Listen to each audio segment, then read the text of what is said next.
folks can understand us a little better, we'll put these down. And so I'm sure many of you hopefully had a good Memorial Day weekend. And of course, it was a different kind of Memorial Day weekend, as every day is different than it was last year. But also a wonderful time to reflect on those who have given the ultimate sacrifice for the freedoms that we enjoy. And I think now, during this time of pandemic, too, we remember a couple of things. Number one, that not to take these freedoms for granted in general. And number two, we've been through tough times, a lot tougher than this. And so we're going to get through this and be just fine in the end. So with that, I'm sure many of you have questions on what to do in terms of how our city is reopening, on how to keep you and your families safe, on what's going on with the coronavirus, and also what the future holds for both city services and all things that happen in our Duke City and in, of course, New Mexico. So we know it's an important reminder that we're currently under the Phase 1 health order from the state. And that order does allow certain things. It does require face masks in public. There is an exception if you're exercising or if you're eating or drinking, or public communications and internal meetings such as this. Now, also, though, we want to remind folks that we got to Phase 1 because we've done such a good job. And so our town, especially the metro area, has a very low spread rate, relatively speaking. That's a great thing for us. And so we've got to continue to sort of earn it, so to speak. So we want to earn Phase 2. And we can do that by continuing staying at home, social distancing, wearing our masks when appropriate, washing hands, and so forth. So it's not a time for us to let up. It's a time for us to kind of keep going all together so we can continue to demonstrate this great progress. And so with that, I think we're going to go ahead and transition to get to as many of your questions as we can. And also a reminder, we'll be back with our general sort of updates tomorrow at 11:30. Thank you, Mayor. Hope you had a wonderful Memorial Day weekend as well. And it was great. This is awesome to be able to start taking questions right from the public again, because we thought this would be a good way to start the short week to answer some questions from folks. So the first one comes from Frank from Heritage Heights. His question is, because of the number of people who are asymptomatic, what is the city and state doing to provide antibody testing? This is a good question. I got a lot of these over the weekend even. I went to the volcanoes this weekend. By the way, great West Side open space. Amazingly cool this weekend, temperature-wise. So, normally, you don't necessarily want to go to the volcanoes in the middle of July. I mean, let's be honest. So, anyway, it was great. And I got asked this question, actually. Just a gentleman in the parking lot was asking me about this. So, first off, I want to mention that there's a lot of unknown science around antibodies and so forth. So, I mean, it's okay to go and get tested, but, how helpful it is and this kind of thing. I mean, I would really ask a legal expert or research a legal expert. But in terms of getting the tested, they are available here in Albuquerque. And so the Department of Health is the primary coordinator for testing and tracing. And so, but there's a few places like Duke City Urgent Care, Next Care Urgent Care, Southwest Labs. They're offering different types of antibody testing right now, and you can make an appointment for those. And so right here in the city, of course, we are testing our first responders. So our sort of test case for testing is our first responders, so at least we know who has antibodies and who doesn't. Again, we don't necessarily know how effective or not that is, but might as well go ahead and get the testing if you're interested in that. And again, it's good. It's going to be good to know going forward one way or the other. So those are the three areas you can get it right now. Now, we've been seeing a lot of this around parades happening for graduates, celebrating in sort of off ways that we haven't seen in the past. This question comes from Aaliyah at Del Norte High School. She wants to know if there's any possibility of having a graduation ceremony for the class of 2020. Well, Aaliyah, thanks for your question. And, I was out there handing out actually some of those cap and gowns at Del Norte. We were both out there last week. And so just as a shout outs to the Knights, my public school cred was the pre-K program at Del Norte. So anyway, look, it's really tough. And I just want to kind of give you as direct answer as I can. One, an official ceremony and so forth would obviously have to be organized by your high school. And that's something that may be a possibility kind of at the end of the summer. So we'll see if there's interest in that, depending on where we're at from a health perspective. in the meantime, of course, participate in the virtual graduation. Families are allowed to get together, so that's always important too. And what I would suggest is, one thing you could do is plan a graduation celebration with friends and family for like middle July or the end of July, with the assumption being that at least gatherings of 30 or something like that will be allowed. So you can at least have that kind of ceremony, and it'll also give you something to do. So that's something I know a lot of people are sort of looking forward to, and if all goes well, I think that'll be fine in July. And if there's anything official, I would really check in with your high school. It's going to be up to them to make that decision. Now, we know recently you were talking about reopening plans in phase 1 and what that might look like for some of our facilities. And this question is specifically around libraries and when libraries will begin to be reopening, and also to just get reserved books that you have maybe reserved online or otherwise. Libraries are so much to our community, and those who use them understand whether it's story time hour that our kids are at, or it's actually checking out libraries, or it's using those computers, which are very popular. So what we're doing is we've mapped out the details of this, and you can check out our website, cabq.gov, for this. But the good news is we believe we're going to be able to open libraries the first week of June, so it should be next week. Now, as with all our city reopenings, we're doing it in a way that's consistent with the state public health order. So much like when you go into a retail store, you're going to be limited in capacity. The computers aren't going to be available. There's just too much touching. But you are going to be able to check out books. And so that's a great thing. And so stay tuned for that next week, actually. And as we go into further phases, we'll again gradually open the libraries more. And I do just want to thank our libraries crew, because a lot of other cities around the country and around the state, they're not able to financially, or just because it's complicated, open libraries. We believe we're going to be able to do this for the Metro, and that's a great thing. So I'm glad that we're going to be able to do that. And again, there might be some screening also on the way in. There'll certainly be a sign-in sheet for contact tracing. So it'll operate much like some of our small retailers. That's great. And what a huge sigh of relief for some of those folks who don't have access to some of these resources. So it's a lifeline to a lot of people. Absolutely. So we have another question from Dave from the West Side. We know there's been a huge economic impact because of the closures on some small businesses. He'd like to know if you know how many businesses have closed because of the stay-at-home orders and the closures. Dave, good question. And this one, in terms of the specific numbers, I don't have a number readily available, but I'll kind of explain a couple of data points that might be helpful. One is that we put out a micro loan program for businesses, just 5 people and smaller. And actually, it wasn't a loan program, it was just a grant program. We just gave these businesses $5,000 of emergency money so that they wouldn't have to close forever.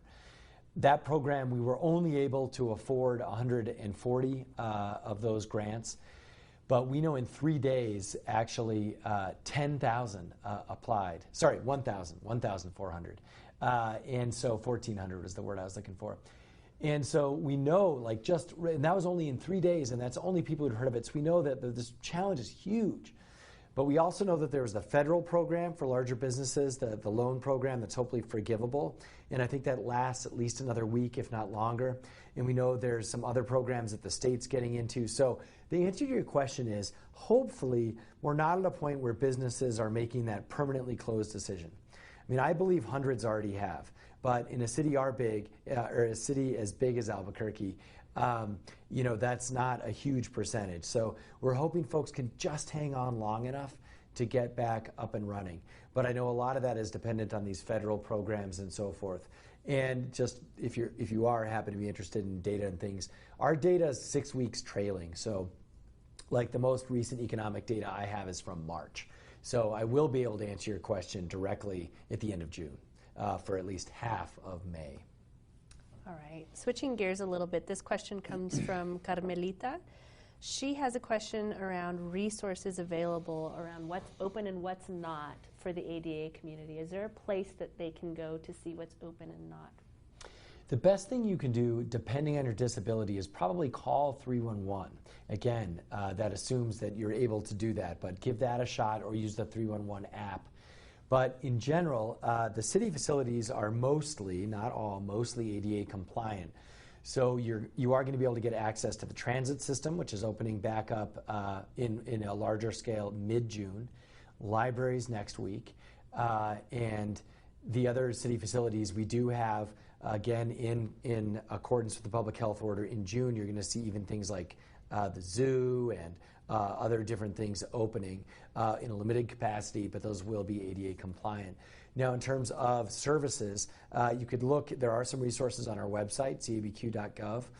And also, I would contact our Office of Civil Rights, so call 311 and ask them. That's part of our Office of Equity and Inclusion, and they can probably give you a specific answer for different things that you're looking for. Also, reminder, there are 4 locations, one in each quadrant, and that's where you can go that is very ADA compliant, and they have language translators as well. These are our emergency service sites, the public health and social service centers run by the city. That's kind of a place of last resort, and you can find those, either call 311 or look them up on the website, and they'll be able to answer your questions further. Now, I know the team has been doing an excellent job of trying to get the most up-to-date information on the website and to the 311 folks, and also in multiple languages, so that's been great. Next question is from Kevin. He says, this pandemic has caused financial strain for New Mexico and the city. Do you have a projected shortfall to date, and will there be a tax increase to make up for it? Thanks for your question, Kevin. And a couple of things on this. One is we do have some good financial projections. We are haircutting them drastically, even though haircuts aren't allowed. That's probably not the best analogy to use right now. We're trying to use a very conservative approach. And here's what we're showing. We had about almost a $30 million deficit just to get us through the end of the year. Now, we cut $10 million out of the budget already. So now that deficit is down to about $20 million. And we do know that this federal chunk of money that we got, the CARES Act that the city of Albuquerque got, is going to be able to cover that deficit. So the good news is, through July 1, the city is in good shape, and we don't have to do any furloughs or anything like that. We do have a limited hiring freeze on right now as well. So we're continuing to sort of tighten our belt, because we're preparing for what we believe is a $50 to $60 million deficit for next year. And remember, the city operates from July to July. So, but we got also CARES money for next year. So right now we're in the process of lining those two things up. And so we'll be ready to make those decisions. But again, we're hoping a combination of cost cutting, which we're already doing, and that federal money is going to get us through next year. Now, after next year, I mean, all bets are off. Who knows? Because our tax revenue right now is down. We know businesses are closing, being hurt. That also hurts them, but of course it hurts the GRT that we use to fund the city.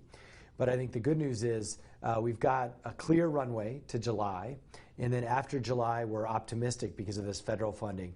And after that, we're in the same boat as everyone else. But I will tell you, if we did not have that federal funding, like other cities around us, we would already be doing layoffs and furloughs. So fortunately, we haven't had to do that yet. And hopefully that's going to lift up all our city. That's even spending city employees who can spend at businesses and feed their families as well. Such an important. And taxes. You asked about taxes. Yes. So I have no intention of raising taxes. So that's where the city's at. If the disaster happens and there's something, 18 months from now, we'll talk about it, of course. Nothing's ruled out, but we have no plans, nothing in the works for that right now. Thank you for that. We've had so many people asking us this question on social media, and frankly, just about everywhere we go. And it's around masks and how we are enforcing the mask requirement. Sure. So we are doing, first at the city, we try and demonstrate good policies that others can mimic. And I think in the next day or so, we'll have our city mask policy out. And it basically says that you need to wear your mask at all times other than at your workstation, or if you're 6 feet apart in a meeting where you have to do a lot of talking. So I think we're trying to work on that here. So, and again, we want everyone in different meetings, but like sometimes there's personal interaction. So that's how we're managing that. And so I think also exercise is exempt. But in general, look, if you're close to anyone, make sure you're wearing a mask. And if you're out in public, make sure you're wearing a mask unless it's exercise. I mean, these are just good rules of thumb. Now, in terms of enforcement, APD is focused on violent crime, and so they're not really involved in enforcement. They will maybe ask you or remind you or educate you in certain situations, but that's really not what their focus is at all right now. We're also trying to make masks available as much as possible. So again, with 6,000 employees, we're trying to make sure we got that taken care of for the city, but we're also listing all sorts of places you can get masks that are locally made. So check out our website for that. And also, again, you can get them locally, and we're encouraging basically everyone, if they can, any business, to offer them to people when they come in. Also important to note to not call 911 if you have to report someone who's not wearing a mask. We really need to reserve that for emergency situations. So that's right, yeah. This question just came in from Terry, and then it was also previously asked by Karen, and it's, can you give more information about youth sports? Karen's son plays baseball, and they're receiving some mixed information about practices and games. Mm-hmm. So, Karen and Terry, great question. And this is one where the city is going to, again, we're working on like the facilities. So in a social distanced way that's consistent with the state public health orders, we want to make our facilities available. So, for example, can your kids go out and throw the baseball to each other at a park? The answer is yes. Try and wash your hands, try and stay apart, don't work with other families. And it's the same with the football or whatever, so it's okay to have fun during Corona. It's also a good idea to get outside, but you got to respect those rules. Now, more specifically with respect to like little leagues and softball leagues and so forth, right now there is a state health order, and it's based on the number of 5. So, again, you kind of got to work through this, but if you're wearing masks, or I guess not because it's exercise, but if you're doing social distance and this kind of thing, and there's only 5 of you, presumably you could do some drills and practice. But obviously it's 9 to play a game plus a batter, that'd be 10, so you can't do it. And so that's just the state order. That's just where we're at right now. And again, those come down from the state. Now, what we're going to do is, if the state order changes, we'll be ready at the city to adapt accordingly. Now, there is an interesting other layer to this, which I think your question speaks to, which is the leagues. Leagues are also making their own decisions, which are often more restrictive. So a lot of little leagues have just canceled. A lot of youth softball leagues have just canceled. And so you have to check with both, right? You're going to have to see, is this okay in New Mexico? Then is it legal in Albuquerque? And then is the league actually sanctioning it? And so I know that's super complicated, but just know that obviously if the National Little League Association cancels Little League, the city is not going to have Little League either. So these are just the realities right now, but we're taking our cues from the state on their guidance, and then obviously from the leagues. But again, the facilities and so forth, that's why I think you might have heard something about practicing. Check with your Little League, that's the first answer. But in terms of going to a park and throwing the baseball, that's totally permissible right now, again, if you take care of those other aspects like social distancing and staying in groups less than 5. There's a lot of questions centered around what you can do this summer, how you can be active, what you can do to get outside, keep the kids entertained. And this question is no different in that Karen and Diane both want to know when city pools will reopen. Karen and Diane, good one. And I will tell you that we are ready to open the pools, not to the public, but on a reservation-only basis.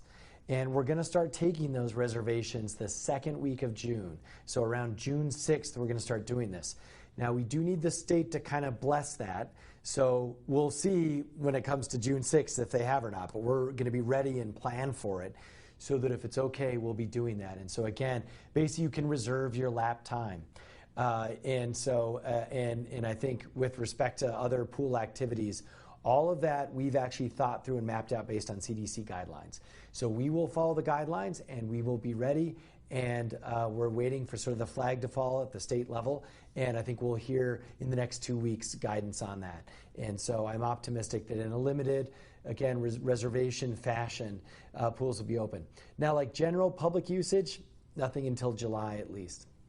So the reservations will be for lap swimming, basically? Yeah, lap swimming. I mean, technically you're reserving a lane, so you don't necessarily have to lap swim if you just want to go hang out in a pool just in go your and lane. float in the lane? You know, you can. Yeah. And I think family units are permissible in that situation. So again, look to the pools for those guidelines. But yeah, until July, that kind of just, wonderful summer where the pools are just open to everyone. I don't know if it's going to happen this summer, and it certainly won't happen before July. Thank you for that, Mayor. Next question is from Eric in the Northeast Heights, and then we also had one come in from David. Will bus service increase to align with reopening so that people can get to and from work more easily? And I know you sort of touched on this just a minute ago, but if you'd like to elaborate on that. Yeah, so buses and transit are one, here again, our city, and you can even, by the way, you can read all of this. We have a plan on reopening. So if you're really interested and bored at home, you can read this. And the links on our social media accounts and so forth. But in this plan, here's how transit works.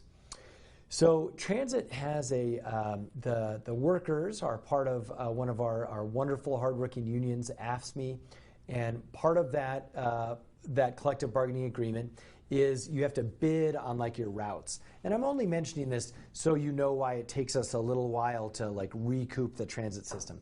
I think it's like a 2-week bid system. So they're going through their bid process now so that and actually probably June 1st, so that then we can increase the transit routes and so forth in the middle of June. So the game plan, the answer is yes. In the middle of June, we're going to start expanding our transit system. That also includes the ART route. So that should be well-timed with businesses opening and so forth. In the meantime, because I know actually right now there's a lot of people asking for transit. In the meantime, we're using this helper bus methodology. So what you'll see is we're using the Saturday route plan, but you never have to worry about not enough room on the bus because we're doing social distancing on the bus. But we have another bus coming right behind it. So it's actually working quite well. But again, I know there's limited routes. But we're going to have to do that for another 2 weeks while we get the bids set up so that the drivers know their routes and so forth. So good news is transit will be up and running in a much, much bigger way middle of June. In the meantime, we have an enhanced Saturday schedule, as it's called. Great. I know many folks have been really grateful for continuing to have transit up and running because it is an equity issue. People still need to get around to grocery stores and otherwise. Yeah. So it's been very helpful. And I see folks at the stops. I mean, we used to ride the ART a lot, my family and I, so we haven't been riding it as much. But I see you out there. The bus stops on Central are packed. Mm-hmm. And so at least we have enough buses to accommodate that. Yeah, it's been really helpful. You and I are around the same age, Mayor, I'll say that. And I remember when we were younger, there were a lot of public education campaigns about swimming in the river and staying away from arroyos and ditches. Ditches are deadly, stay away. But we're seeing a lot of people going back out to the river and swimming because pools are closed. Do you have any guidance around a plan to raise awareness, again, around this kind of safety like we saw when we were younger? Yeah, so boy, I remember all those programs, and I had a record that was no doubt a PSA, somehow we got it, and it was the story of La Llorona, and yes. Ditches are deadly, and it was funny, but it was like a record, and I'd play it around Halloween. But it really worked because great. I was pretty terrified about going anywhere near them for a while. Yeah, so a couple of things. I mean, as a reminder, don't swim in the ditches. Number one, they're also usually pretty dirty. It's even different than the river. The ditches, not good, and you need a serious hose down after them. So anyway, don't swim in the ditches, and of course, there is limited recreation in a safe way that you would with a brisk river. You can go in the Rio Grande, and so that's something we always try to educate folks around. But you got to remember, it's a swift flowing river. It is not a pond. And so every year we have the Open Space Patrol out educating, literally saving lives. I know there was at least one, if not two, if not more, that loved lives we saved in the Rio Grande last year because people took for granted the fact that that's a swift-moving river. So you absolutely should have a life jacket, and you should know what you're doing, and you should never go in there and mix alcohol and things of this nature. So know that about the Rio Grande. Stay out of the ditches. And I think the other thing is, now there are a lot of entities that help with this. So the good news is compared to when we were kids. MAFCA's on the ball. So like, you know, we all know you see those clouds, get out of the arroyos and so forth. And our fire team is in a much better place for that. There's also the Middle Rio Grande Conservancy. They now do some patrols and so forth. They're much, much more active out in the Bosque and so forth. So I think the good news is there's a lot of people out there, and I think a lot of us are just better educated on that. But it is going to be irrigation season and so forth, so stay out of the ditches. And I think conversely, enjoy open space. There is tons of shaded bosque area that you can all go in. And there's also the foothills out in the Manzanos. There's also out on the west side, you've got the petroglyphs and you have the volcanoes. There is lots of room for us to spread out. It's one of the great things about Albuquerque, and we have fought to keep those open. And people have done a good job social distancing so that we can do that. And lastly, I would just mention too, there's always the East Mountains. The city actually has great locations in the Manzanos that you can go enjoy. Also back right near Ale Republic, right in the heart of Cedar Crest. You can go for an awesome hike and spread out over there, and out near Golden, and in Placitas. So you've got lots of great places to go, and because they're city facilities, we have kept them open for you to use and enjoy. Great tips. So we've heard a lot about this notion of contact tracing, and you even mentioned it as how we're going to undergo some contact tracing methodologies as we reopen some of our facilities and our programming. So this person wanted to know how someone can become a contact tracer, and if there's somewhere on the city website that we can find this information. So contact tracing is a very new dynamic for most of us, and I just want to take a minute to explain it. It is basically this notion that, you know, if you or I were to test positive, we've got to know who also we were in rooms with or might have come into contact with. And so to do that, you know, there's different technologies that are being deployed, but there's been kind of mixed results with those. There is that aspect, which we may see being used throughout America or not. There's also the manual way, which is just interviewing people. And that's really what these contract tracers do. So, you know, I would say, well, I did this program with Alicia, and there were some folks helping out with audio-visual. And then they would then go talk to you and say, well, then who are you in contact after? And you can kind of map this out. And then all it means is those people are just say, hey, you were exposed. You should probably go get tested. And then you get tested, and if no one's positive, it's fine. Then you just move on. But if you are, then you go through those kind of protocols. So that's what it's all about. And to do this, we need lots of people. So the state is running this, the Department of Health, and they are hiring 200 to 250 people to help with this. And work is all being done remote, and hiring is virtual. And you can do that through the state personnel office at spo.state.nm.us. And so it's a great thing for folks to get involved with, and a big help to the community. Absolutely. So I think we're just about out of time. We've got through as many questions as we possibly could, and I so appreciate you taking the time. Folks really appreciate being able to send their questions in and hearing answers directly from you. So with that, I'll let you close, Mayor. All right. Well, Albuquerque, let me just say that first off, it was a good Memorial Day weekend. I mentioned that at the beginning from a substance perspective about what Memorial Day is all about. But I also just want to thank everyone. You know, we had a relatively safe and healthy Memorial Day weekend in the Duke City.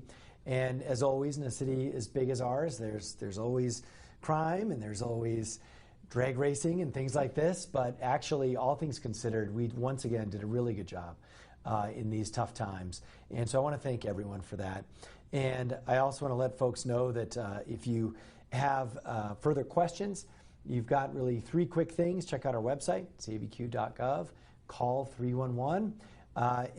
Also, you know, one thing you can do is just look on the social media and in our platform, scan through the different announcements we've had and so forth.